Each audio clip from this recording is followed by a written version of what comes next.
ಸ್ನೇಹಿತರೆ, Kannada wisdom master ಚಾನಲ್ಗೆ ಸ್ವಾಗತ. ಕನ್ನಡ ವಿಸ್ಡಮ್ ಮಾಸ್ಟರ್ ಚಾನಲ್ ಕಡೆಯಿಂದ ಟೆಟ್ ಕ್ವಿಜ್ ಅಂದರೆ 2025 ಟೆಟ್ ಪ್ರಶ್ನೆ ಪತ್ರಿಕೆ ಆಧಾರದ ಮೇಲೆ ಶಿಶು ವಿಕಸನ ಮತ್ತು ಬೋಧನಾಶಾಸ್ತ್ರ ಭಾಗ 3ರ ರಸಪ್ರಶ್ನೆ ಕಾರ್ಯಕ್ರಮವನ್ನು ರೂಪಿಸಲಾಗಿದೆ. ಈ ರಸಪ್ರಶ್ನೆಯು ಭಾಗ 3 ಆಗಿರುವುದರಿಂದ ಪ್ರಶ್ನೆ ಸಂಖ್ಯೆ 61ರಿಂದ 90ರವರೆಗಿನ ಪ್ರಶ್ನೆಗಳನ್ನು ಮಾತ್ರ ಒಳಗೊಂಡಿರುತ್ತದೆ. ಇಲ್ಲಿ ಒಂದು ಪ್ರಶ್ನೆಗೆ 1 ಅಂಕ ಎಂದು ಪರಿಗಣಿಸಿ ನೀವು ನೀಡಿದ ಎಲ್ಲ ಸರಿ ಉತ್ತರಗಳನ್ನು ಎಣಿಕೆ ಮಾಡಿಕೊಳ್ಳಿ. ಕಡೆಯಲ್ಲಿ ನಿಮ್ಮ ಫಲಿತಾಂಶವನ್ನು ನೋಡಿ. ಈಗ ಪ್ರಶ್ನೆಯನ್ನು ಪ್ರಾರಂಭಿಸೋಣ. ಪ್ರಶ್ನೆ 1. ಮಕ್ಕಳಿಗೆ ಪಂಚತಂತ್ರ, ಗೀತೋಪನಿಷತ್ತು, ರಾಮಾಯಣ ಮತ್ತು ಮಹಾಭಾರತದ ಕಥೆಗಳನ್ನು ಕಲಿಸುವುದು ಇದರ ಭಾಗವಾಗಿದೆ. 1. ಮಾನಸಿಕ ವಿಕಾಸ, 2. ಸಾಮಾಜಿಕ ವಿಕಾಸ, 3. ನೈತಿಕ ವಿಕಾಸ, 4. ಸಂವೇಗಾತ್ಮಕ ವಿಕಾಸ. ನಿಮ್ಮ ಸಮಯ ಶುರು.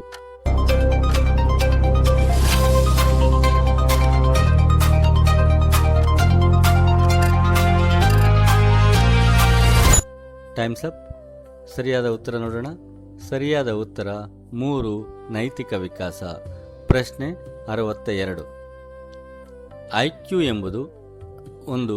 ಆಂತರಿಕ ಭಾಗಲಬ್ಧ, 2. ವೈಯಕ್ತಿಕ ಗುಣಮಟ್ಟ, 3. ಬುದ್ಧಿ ಭಾಗಲಬ್ಧ, 4. ಬೌದ್ಧಿಕ ಪರಿಮಾಣ. ನಿಮ್ಮ ಸಮಯ ಶುರು.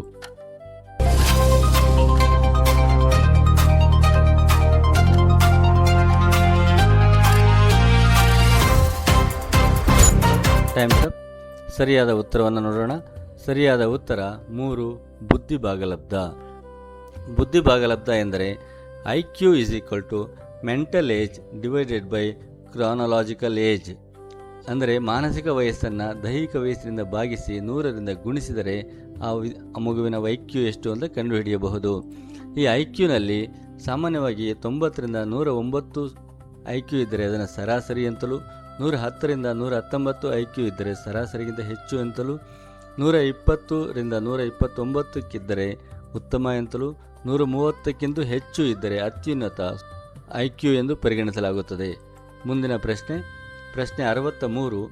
ಘನ ಆಹಾರ ಸೇವನೆ, ನಡೆದಾಡುವ ಮತ್ತು ಮಾತನಾಡುವ ಕಲಿಕೆಯು ಈ ವಿಕಾಸದ ಕ್ರಿಯೆಯಾಗಿದೆ.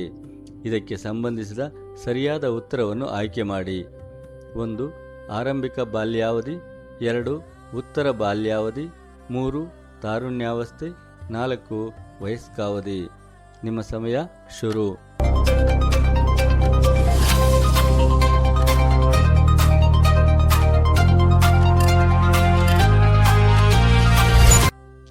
ಸರಿಯಾದ ಉತ್ತರ ನೋಡುವ ಸಮಯ.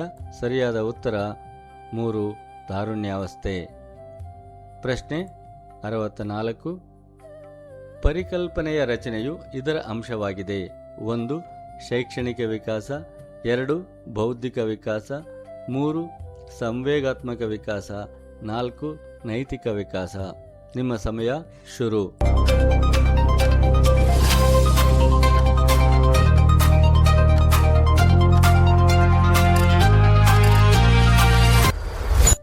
Times up. ಸರಿಯಾದ ಉತ್ತರ ನೋಡೋ ಸಮಯ. ಸರಿಯಾದ ಉತ್ತರ 2. ಬೌದ್ಧಿಕ ವಿಕಾಸ. ಪ್ರಶ್ನೆ 65.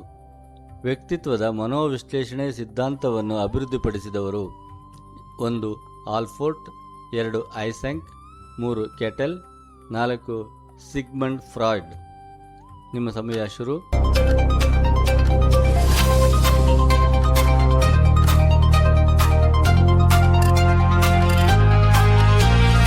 Times up. ಸರಿಯಾದ ಉತ್ತರ ಸಿಗ್ಮಂಡ್ ಫ್ರಾಯ್ಡ್, ಆಪ್ಷನ್ 4. ಪ್ರಶ್ನೆ 66. ಈ ಹಂತದಲ್ಲಿ ವ್ಯಕ್ತಿಗಳು ಹಗಲುಗನಸನ್ನು ಕಾಣುತ್ತಾರೆ. 1. ವಯಸ್ಕಾವಧಿ, 2. ವೃದ್ಧಾಪ್ಯ, 3. ಬಾಲ್ಯಾವಸ್ಥೆ, 4. ತಾರುಣ್ಯಾವಸ್ಥೆ. Your time start now.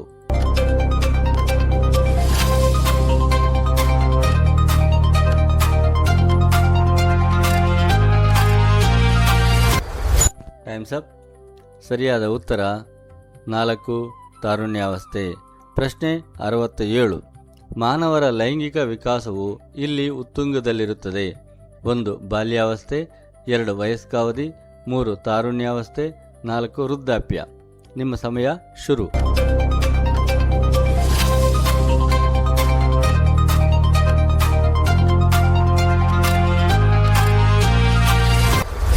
ಸರಿಯಾದ ಉತ್ತರ ನೋಡೋಣ. 3 ತಾರುಣ್ಯಾವಸ್ಥೆ. ಪ್ರಶ್ನೆ 68. ಉತ್ತಮ ಪಾಠ ಯೋಜನೆಯು ಪ್ರಮುಖ ಗುಣಲಕ್ಷಣ ಇದಾಗಿದೆ: 1 ಶಿಕ್ಷಕ ಕೇಂದ್ರಿತ, 2 ವಿದ್ಯಾರ್ಥಿ ಕೇಂದ್ರಿತ, 3 ಪರೀಕ್ಷಾ ಕೇಂದ್ರಿತ, 4 ಪಠ್ಯವಸ್ತು ಕೇಂದ್ರಿತ. ನಿಮ್ಮ ಸಮಯ ಶುರು.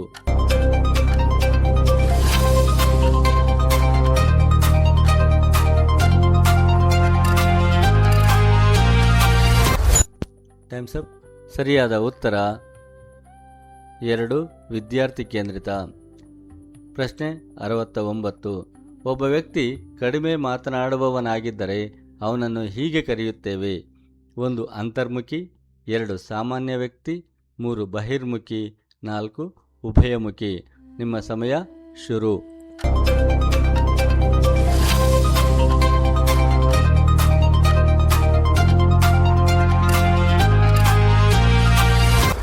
ಸರಿಯಾದ ಉತ್ತರ ನೋಡೋಣ. 1 ಅಂತರ್ಮುಖಿ. ಪ್ರಶ್ನೆ 70. ಈ ಹಂತದಲ್ಲಿ ಸಮವಯಸ್ಕರ ಗುಂಪು ನಿಜವಾದ ಪ್ರಪಂಚ: 1 ಬಾಲ್ಯಾವಸ್ಥೆ, 2 ತಾರುಣ್ಯಾವಸ್ಥೆ, 3 ವಯಸ್ಕಾವಧಿ, 4 ವೃದ್ಧಾಪ್ಯ. ನಿಮ್ಮ ಸಮಯ ಶುರು.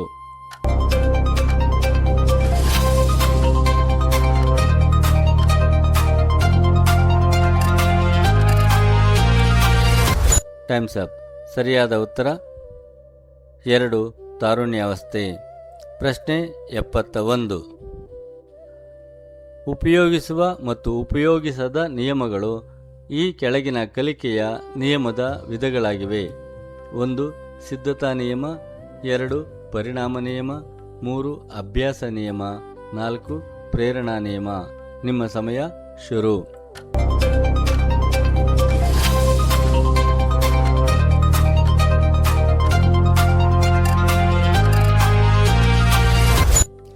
ಸರಿಯಾದ ಉತ್ತರ 3 ಅಭ್ಯಾಸ ನಿಯಮ. ಪ್ರಶ್ನೆ 72.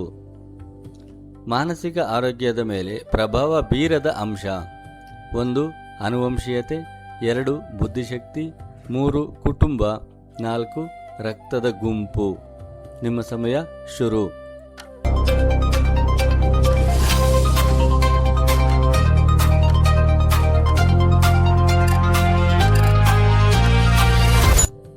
ಸರಿಯಾದ ಉತ್ತರ ನೋಡೋ ಸಮಯ. ಸರಿಯಾದ ಉತ್ತರ 4 ರಕ್ತದ ಗುಂಪು. ಪ್ರಶ್ನೆ 73. ಇದು ಕಲಿಕೆಯ ವಲಯ ಅಲ್ಲ: 1 ಜ್ಞಾನಾತ್ಮಕ ವಲಯ, 2 ಪ್ರೇರಣಾ ವಲಯ, 3 ಮನೋಗತಿ ವಲಯ, 4 ಭಾವನಾತ್ಮಕ ವಲಯ. ನಿಮ್ಮ ಸಮಯ ಶುರು.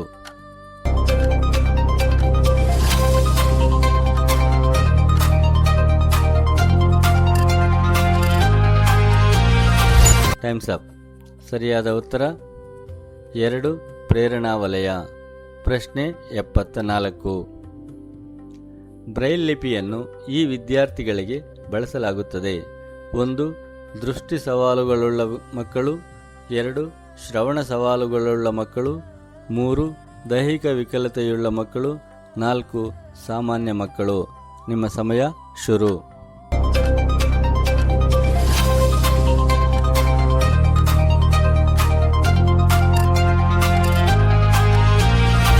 Times up. ನಿಮ್ಮ ಉತ್ತರ ಸರಿ. 1 ದೃಷ್ಟಿ ಸವಾಲುಗಳುಳ್ಳ ಮಕ್ಕಳು. ಪ್ರಶ್ನೆ 75. ಈಜುವುದು ಮತ್ತು ಕುದುರೆ ಸವಾರಿಯು ಇದರ ಉದಾಹರಣೆಗಳಾಗಿವೆ: 1 ಅನುಕ್ರಮ ಕಲಿಕೆ, 2 ಪರಿಕಲ್ಪನಾ ಕಲಿಕೆ, 3 ಸ್ನಾಯು ಮೋಟಾರ್ ಕಲಿಕೆ, 4 ಜೋಡಿ ಸಂಯೋಜನಾ ಕಲಿಕೆ. ನಿಮ್ಮ ಸಮಯ ಶುರು.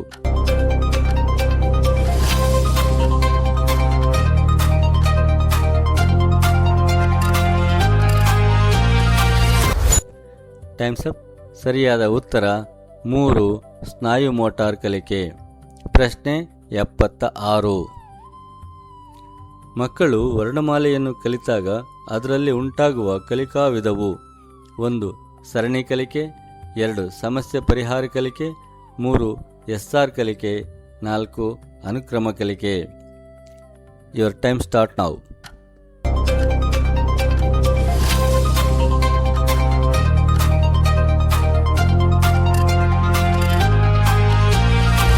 Times up. ಸರಿಯಾದ ಉತ್ತರ 4 ಅನುಕ್ರಮ ಕಲಿಕೆ. ಪ್ರಶ್ನೆ 77. ವಿದ್ಯಾರ್ಥಿಯು ಪದಗಳಲ್ಲಿನ ಅಕ್ಷರಗಳನ್ನು ಬೆರೆಸಿಕೊಳ್ಳುವುದರಿಂದ ಓದುವಾಗ ಕಷ್ಟವಾಗುತ್ತದೆ. ಇದನ್ನು ಒಳಗೊಂಡಿರುವುದು 1 dyscalculia, 2 dyslexia, 3 dysgraphia, 4 dyspraxia. Your time start now.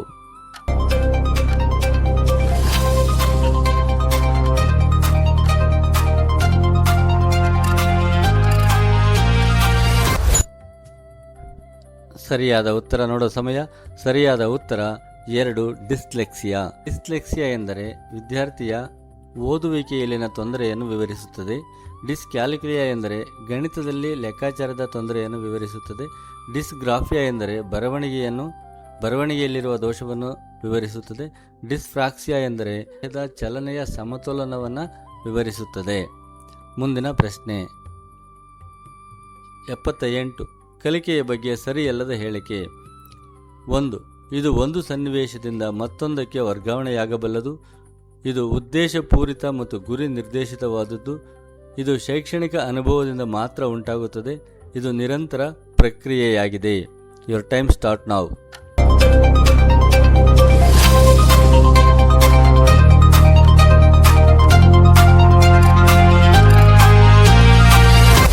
Time's up. ಸರಿಯಾದ ಉತ್ತರ ಇದು ಶೈಕ್ಷಣಿಕ ಅನುಭವದಿಂದ ಮಾತ್ರ ಉಂಟಾಗುತ್ತದೆ. ಮುಂದಿನ ಪ್ರಶ್ನೆ 79. ಹುಡುಗರು ಧೈರ್ಯಶಾಲಿಗಳು ಮತ್ತು ಹುಡುಗಿಯರು ನಾಚಿಕೆ ಸ್ವಭಾವದವರು ಎಂದು ಹೇಳುವುದು ಇದನ್ನು ವ್ಯಕ್ತಪಡಿಸುತ್ತದೆ. 1 ಲಿಂಗತ್ವ ಏಕರೂಪಕ, 2 ಲಿಂಗತ್ವ ಸಮಾನತೆ, 3 ಲಿಂಗತ್ವ ತಟಸ್ಥತೆ, 4 ಲಿಂಗತ್ವ ಸೂಕ್ತತೆ. Your time start now.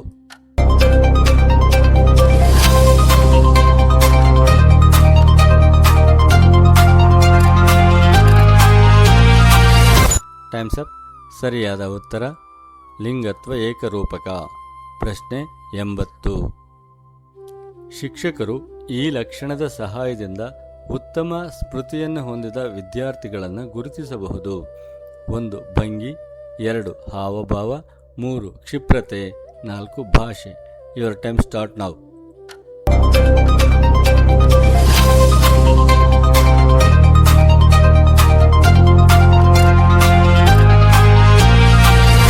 ಸರಿಯಾದ ಉತ್ತರ 3 ಕ್ಷಿಪ್ರತೆ. ಪ್ರಶ್ನೆ 81. ಇಲ್ಲಿ ಹೊಸ ಅನುಭವದ ಸ್ಮೃತಿಯು ಹಳೆಯ ಅನುಭವಗಳನ್ನು ಅಡ್ಡಿಪಡಿಸುತ್ತದೆ. 1 ಹಿಮ್ಮುಖ ಅವರೋಧ, 2 ಮುಮ್ಮುಖ ಅವರೋಧ, 3 ಪ್ರೇರಿತ ವಿಸ್ಮೃತಿ, 4 ಬಳಸದೇ ಉಂಟಾದ ವಿಸ್ಮೃತಿ. Your time start now.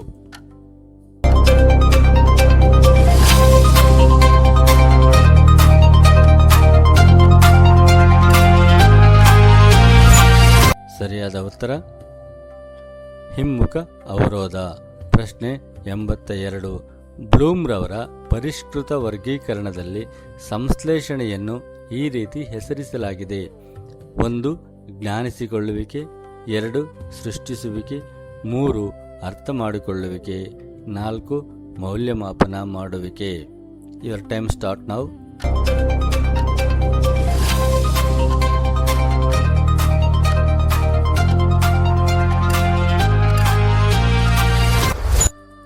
Time's up. ಸರಿಯಾದ ಉತ್ತರ ಮೌಲ್ಯಮಾಪನ ಮಾಡುವಿಕೆ. ಪ್ರಶ್ನೆ 83. ದೈಹಿಕ ಅಥವಾ ಅಂತರ್ಗ್ರಹಿಕೆ ಮತ್ತು ಕಲ್ಪನೆಯು ಇದಕ್ಕೆ ಸಂಬಂಧಿಸಿದೆ. 1 ಯಾಂತ್ರಿಕ ಅಭಿಕ್ಷಮತೆ, 2 ಪಾಂಡಿತ್ಯಾಭಿಕ್ಷಮತೆ, 3 ವೈಜ್ಞಾನಿಕ ಅಭಿಕ್ಷಮತೆ, 4 ಕಾರಕೂನಿಯ ಅಭಿಕ್ಷಮತೆ. Your time start now.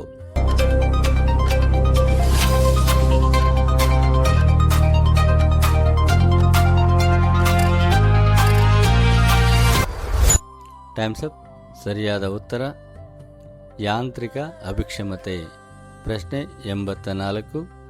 ವಿದ್ಯಾರ್ಥಿಗಳು ಕಲಿಕಾ ಸಮಸ್ಯೆಗಳನ್ನು ಅರ್ಥ ಮಾಡಿಕೊಳ್ಳಲು ಬಳಸುವ ಮೌಲ್ಯಮಾಪನ. 1 ಸಂಕಲನಾತ್ಮಕ ಮೌಲ್ಯಮಾಪನ, 2 ರೂಪಣಾತ್ಮಕ ಮೌಲ್ಯಮಾಪನ, 3 ನೈದಾನಿಕ ಮೌಲ್ಯಮಾಪನ, 4 ಪೂರ್ವ ಸೂಚಕ ಮೌಲ್ಯಮಾಪನ. Your time start now.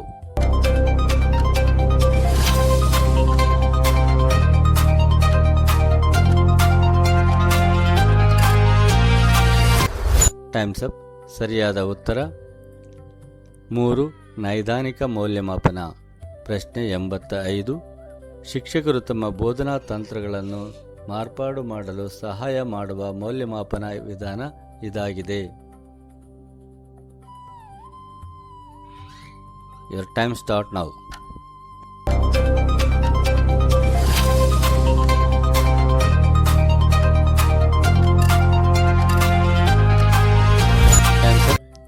ಸರಿಯಾದ ಉತ್ತರ 3. ರೂಪಣಾತ್ಮಕ ಮೌಲ್ಯಮಾಪನ. ಪ್ರಶ್ನೆ 86. ಈ ಕೆಳಗಿನವುಗಳಲ್ಲಿ ಪ್ರತಿಭಾನ್ವಿತ ವಿದ್ಯಾರ್ಥಿಗಳ ಗುಣಲಕ್ಷಣವಲ್ಲದ್ದು. 1. ಬಹುವೇಗವಾಗಿ ಮತ್ತು ಸುಲಭವಾಗಿ ಕಲಿಯುತ್ತಾರೆ. 2. ಅರ್ಥೈಸಿಕೊಳ್ಳುವಿಕೆಯಲ್ಲಿ ವೇಗ. 3. ಅವರ ಸ್ನೇಹಿತರಿಗೆ ಹೋಲಿಸಿದರೆ ಹೆಚ್ಚು ವಿಷಯಗಳನ್ನು ತಿಳಿದಿರುತ್ತಾರೆ. 4. ಅತಿ ಕಡಿಮೆ ಅವಧಿಗೆ ಅವಧಾನವನ್ನು ಹೊಂದಿರುತ್ತಾರೆ. Your time start now.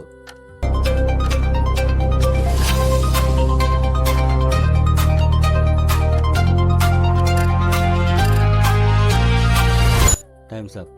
ಸರಿಯಾದ ಉತ್ತರ 4. ಅತಿ ಕಡಿಮೆ ಅವಧಿಗೆ ಅವಧಾನವನ್ನು ಹೊಂದಿರುತ್ತಾರೆ. ಪ್ರಶ್ನೆ 87.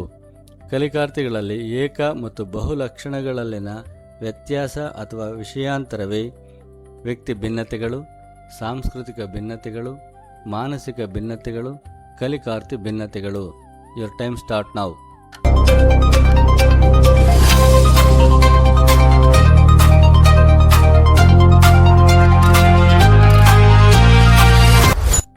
Times up. ಸರಿಯಾದ ಉತ್ತರ ವ್ಯಕ್ತಿ ಭಿನ್ನತೆಗಳು. ಪ್ರಶ್ನೆ 88.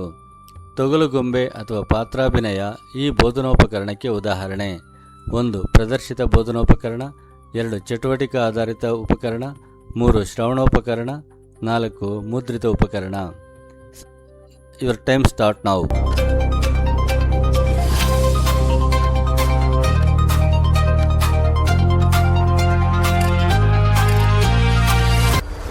Times up. ಸರಿಯಾದ ಉತ್ತರ ಚಟುವಟಿಕೆ ಆಧಾರಿತ ಬೋಧನೋಪಕರಣ. ಪ್ರಶ್ನೆ 89. 10 ವರ್ಷ ವಯಸ್ಸಿನ ವ್ಯಕ್ತಿಯ ಮಾನಸಿಕ ವಯಸ್ಸು 8 ವರ್ಷಗಳಾದರೆ ಆತನ ಬುದ್ಧಿಲಬ್ಧವು 1. 70, 2. 80, 3. 100, 4. 90. Your time start now.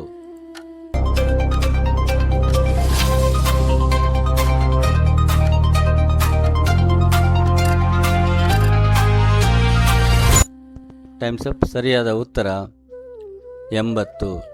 8 divided by 10 into 100 IQ ಲೆಕ್ಕ ಹಾಕಿದರೆ 80 ಬರುತ್ತದೆ. ಮುಂದಿನ ಪ್ರಶ್ನೆ. ಒಂದು ಸನ್ನಿವೇಶ ಅಥವಾ ಕಾರ್ಯವನ್ನು ನಿರ್ವಹಿಸುವ ವ್ಯಕ್ತಿಯ ಸಾಮರ್ಥ್ಯವೇ 1. ಆಸಕ್ತಿ, 2. ಉದ್ದೇಶ, 3. ಬುದ್ಧಿಶಕ್ತಿ, 4. ಅನ್ವೇಷಣೆ. Your time start now.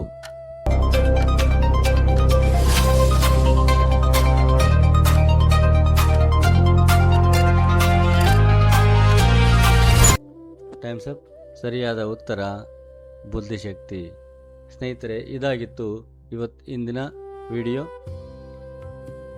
ಈ ವಿಡಿಯೋದಲ್ಲಿ ನೀವು ಗಳಿಸಿದ ಒಟ್ಟು ಅಂಕಗಳ ಮೌಲ್ಯಮಾಪನ ರೂಬ್ರಿಕ್ ಇಲ್ಲಿದೆ. ನೀವು 25ರಿಂದ 30 ಪ್ರಶ್ನೆಗಳಿಗೆ ಉತ್ತರಿಸಿದ್ದರೆ ಅತ್ಯುತ್ತಮ ಶ್ರೇಣಿಯನ್ನು ಹೊಂದಿದ್ದೀರಿ. 19ರಿಂದ 24 ಅಂಕ ಪಡೆದಿದ್ದರೆ ಉತ್ತಮ ಶ್ರೇಣಿಯಲ್ಲಿದ್ದೀರಿ. 13ರಿಂದ 18 ಅಂಕಗಳಾಗಿದ್ದರೆ ತೃಪ್ತಿಕರ. 7ರಿಂದ 12 ಆಗಿದ್ದರೆ ಸುಧಾರಿಸಬೇಕು. 0ಯಿಂದ 6 ಆಗಿದ್ದರೆ ಮತ್ತೊಮ್ಮೆ ಪ್ರಯತ್ನಿಸಿ. ಸ್ನೇಹಿತರೆ, ಈ ವಿಡಿಯೋ ನಿಮಗೆ ಇಷ್ಟ ಆಗಿದ್ದರೆ ಸಬ್ಸ್ಕ್ರೈಬ್ ಮಾಡಿ, ಲೈಕ್ ಮಾಡಿ ಮತ್ತು ಶೇರ್ ಮಾಡಿ. ಇದನ್ನು ಪ್ರಸ್ತುತಪಡಿಸಿದವರು ಕೆಂಚಾರಡಿ ಕೆ ವಿಜ್ಞಾನ ಶಿಕ್ಷಕರು, ಸರ್ಕಾರಿ ಪ್ರೌಢಶಾಲೆ ಸೊಣಶೆಟ್ಟಿಹಳ್ಳಿ, ಚಿಂತಾಮಣಿ ತಾಲ್ಲೂಕು. ಧನ್ಯವಾದಗಳು.